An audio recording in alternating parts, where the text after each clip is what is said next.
Ladies and gentlemen, welcome back to NFL Alumni Radio Row. And being that it is big game weekend, we got to bring in the coach. Ladies and gentlemen, Mr. Jonathan Coachman.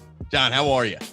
Oh, what an absolute pleasure and an honor to be on with you. I'm great, man. I'm busy as hell. We're doing a PGA Tour this week. I'm a part of the Super Bowl on Sunday, so I'm excited. But I'm in Florida, just not in Florida where the Super Bowl is. You are always a busy man. I think that's been, we could turn the clock back 10 years and you would still be just as busy. So when you were coming up, where were your goals in media? Did you have goals in media, and where did you think you were going to end up? Well, I certainly didn't think that this would be my journey. When I was growing up, I grew up in little town Kansas, and my goal, to be brutally honest with you, was to make it to Kansas City and be like that nightly 6 and 10 o'clock anchor at the local channel because I love the Chiefs. I'm a diehard Chiefs fan, and that was my goal. I never thought I would be good enough to get to an ESPN. Certainly never dreamed about doing the WWE. But when you get to that level and then you surpass it, then you want to see how far you can go. So once I got to the WWE, I was only 22, 23, something like that. That's when I knew that I could do this on a national level, on a worldwide level. And then now I just like to try and break down barriers for people who say, hey, that wrestling guy can't do ESPN. Well, guess what? We did it. That wrestling guy can't do the PGA Tour. Guess what? We're doing it. That guy can't do CBS Sports. Guess what? We're doing it. So I thrive off of trying to prove people wrong, but then also lifting people up along the way. So take us into that. You're 22 years old. WWE is where most of us met you on the national stage. How'd that come about for you? Well, I was in Wichita for like 6 months, and then we kind of shared talent in Kansas because you're covering the same teams, KU, K-State, Missouri. Okay. And so I switched to Channel 9 KNBC, which is the ABC affiliate, and it just so happened to be the month that WWE was coming for a big pay-per-view. And back then in 1999, they were huge. The Rock was just becoming big, Stone Cold Steve Austin, all these guys. So I went out and did several stories on them, and then they gave me tickets to the show. Well, unfortunately, that was the show where Owen Hart, legendary wrestler, was on top of the scoreboard and fell 90-some feet and died instantly in the ring. And I was in the audience. And because of that, I was on Good Morning America. I was on Larry King Live, all these big shows in the course of the next 24 hours. And then, as fate would have it, the very first SmackDown, which is now on Fox, it was scheduled and booked in Kansas City 3 months after that.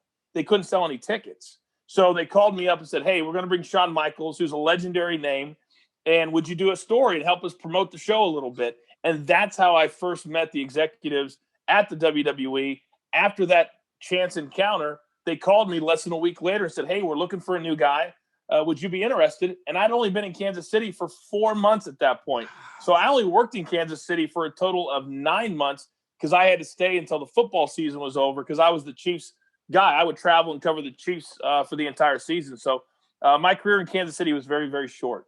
Very much like a football player, one that some of you guys might recognize, a guy named Tom Brady playing this weekend, right? You got to stay ready for that moment. That's what happened with him. 0-1, he fills in for Bledsoe. The rest is history. But I mean, that could you have ever imagined that you had to be ready? I tell people all the time, I love speaking to kids, and in high school and college are the perfect age for me to speak to because I remember what it was like for me. And I remember that my journey can be a perfect example, Charlie, for anybody else. You're not going to have opportunity knock on your door by sitting in your dorm room or sitting in your house or not getting out there and putting yourself in the pathway of opportunity. That's what Tom Brady did 20 years ago.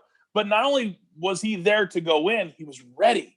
And you've got to be ready. And if you want to do things at the absolute highest level, you've got to be ready, just like a starter at the absolute highest level. So I don't care what I'm doing, even to this day, I'm going to grind and I'm going to be hungry as if I'm starting back in Wichita at Cake TV Channel 10, and I need to prove myself because nothing, even for me, comes without me putting myself in the path of opportunity.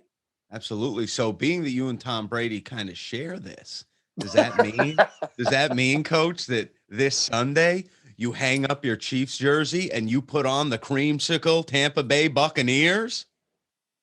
When pigs fly, would I ever They'll be flying on Sunday, Coach. I will say this, though. The cool thing about being at CBS Sports now is, and being a part of their sports betting content, is they allow us to be fans. And that was one of the things that used to drive me crazy when I was at ESPN is they said, you can't show your fandom. You can't show who you root for. And I kept thinking to myself, the whole reason we're national sportscasters and we have the honor of doing the number one brand in sports, which is Sports Center, is because we grew up as fans. Yeah.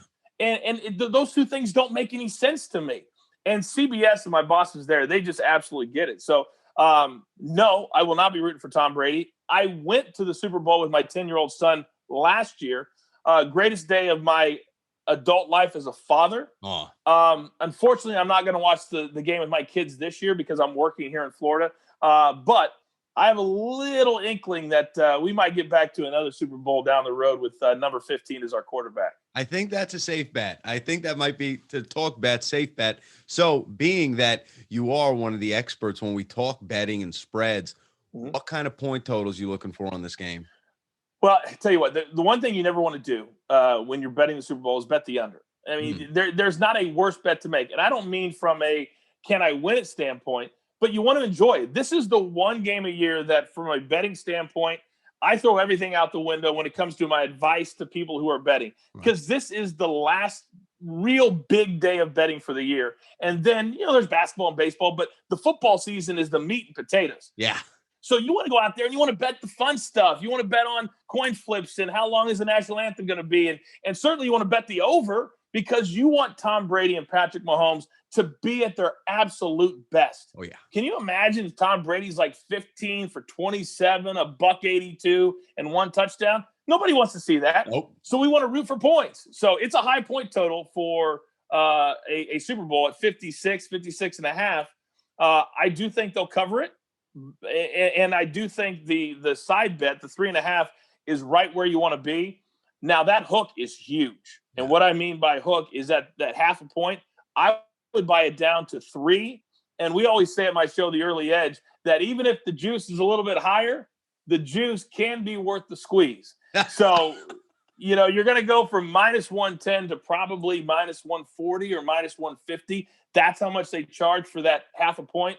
But in the NFL, that half point means everything. Yeah, that is a big hook, folks. I love that term, Coach. And now, as one of the masters of the pivot, what is, and this is advice for anyone switching lanes, switching jobs, but especially for our guys, when you're leaving the league and you're going into business or into the booth, when you're looking at a change from WWE to ESPN or ESPN to PGA, what goes through your mind making your pivots?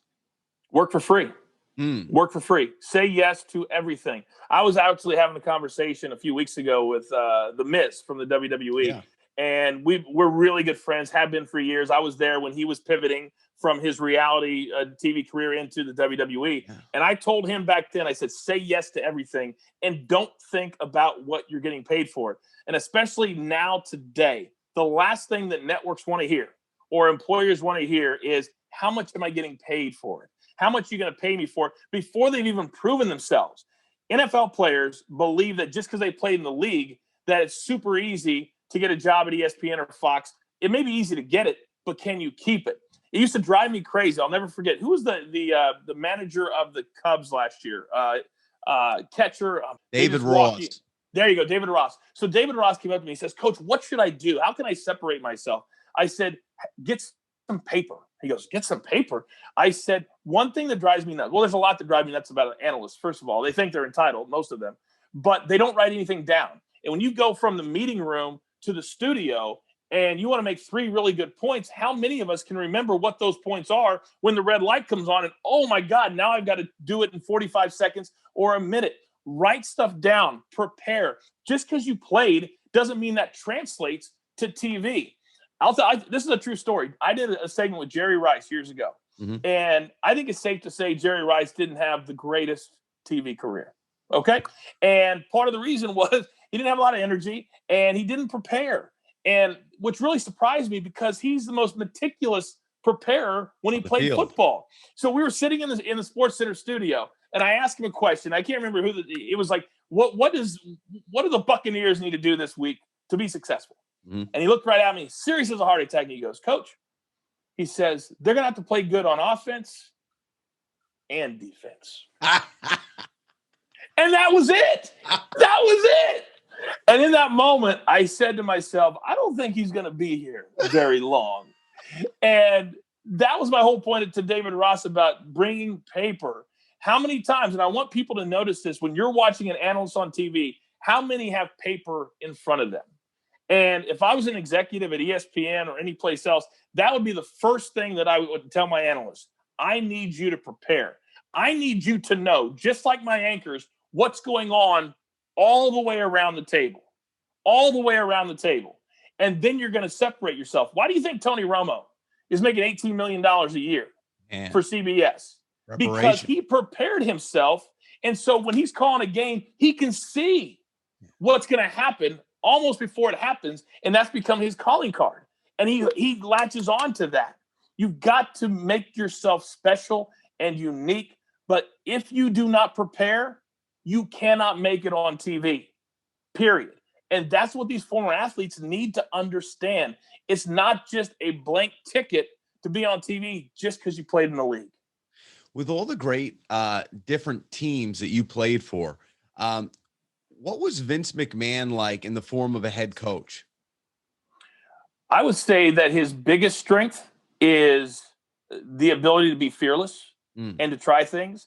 And I do it all the time. Now, as I'm building a lot of projects right now. Anybody that follows me sees all the different things that me and my team. I've got a team now that we work on, and we've got 2 more really big projects that are almost ready to get going as well. But I tell people all the time, you've got to be fearless. And in this 24/7 world that we live in, if you try something and it doesn't work, guess what? Nobody remembers. As long as you don't hurt anybody. But guess what happens if you do something and it hits? Cash in. You cash in. You cash in. And think about Amazon. Think about Facebook. Think about all these things that these guys tried and these ladies tried, and it worked. Yeah. Ryan Seacrest was on 14 different TV shows that failed before he found American Idol. Wow. So you have to be willing to fail, but in order to fail, you have to be willing to try stuff. And I think that's why finding a home at CBS now and EA Sports and the PGA Tour, that they have executives here that are willing to, Charles, I don't like using the term taking chances. It's not taking chances. It's doing what you're supposed to do to try to push your brand and your company down the road. If you don't try it, it can't work because you didn't try it. Now, I would say Vince's biggest weakness is the ability to listen to others around him. And to me, a great leader puts great people around him that are not yes men, that are not scared of you, but are willing to use their expertise in order to push the brand down the road. Triple H has been able to push through that door, partly because he is the son-in-law and he's got Vince's ear, but also he created NXT, which is now a network show on USA on Wednesdays. That didn't exist 6 or 7 years ago, but they took a chance and it worked. Other things they've taken chances on, the World Bodybuilding Association back in the day, it didn't work. People forgot about it. I've got a million examples, but you've got to try it for it to work. That's one of the biggest things that I bang my head against the wall sometimes is the ideas that I have, and people aren't even willing to try it, but they can't give me a reason why they're not willing to try it. It's just, I call it protecting your pension. They're like blocking out like you're in the NBA. Yeah. I don't want to lose my job, so I've got to protect this pension. So I don't see it right now. Right? To me, I don't want to live that way. Yeah. I don't want to protect my pension. I want to try stuff and see if I can hit and see if I can leave some type of a legacy. Because one of my favorite announcers of all time, Ken Venturi, when he signed off with Jim Nantz years ago, he said this. He said, one of the greatest things in life is to be remembered. Thank you for remembering me today. That's all I want, because I don't care how much money you have. When it's all said and done, and how many of our great athletes have we lost in the last year? And how many of those stories do we say, man, Kobe died with 200 million or John Chaney died with 50 million? Those stories don't exist. It's about the man, the character, what they did, what they left behind, and that's how I want to be remembered. What did Coach do to push the ball down the field and to help people do this along the way? That's what I'm about now, period, end of story. I'll tell you guys what Coach did is he wrote his own set of rules and he followed them. And Coach, it's awesome to see you living it and loving it. Now it's CBS, now at the PGA. You got 100 hats on and you're crushing them all. Guys, be sure to follow Coach on social media, on Instagram at @TheCoachRules. And yes, he does. Coach, thank you so much for taking the time to visit us, man. My man, love your stuff, and I look forward to working with you down the road for sure, no doubt.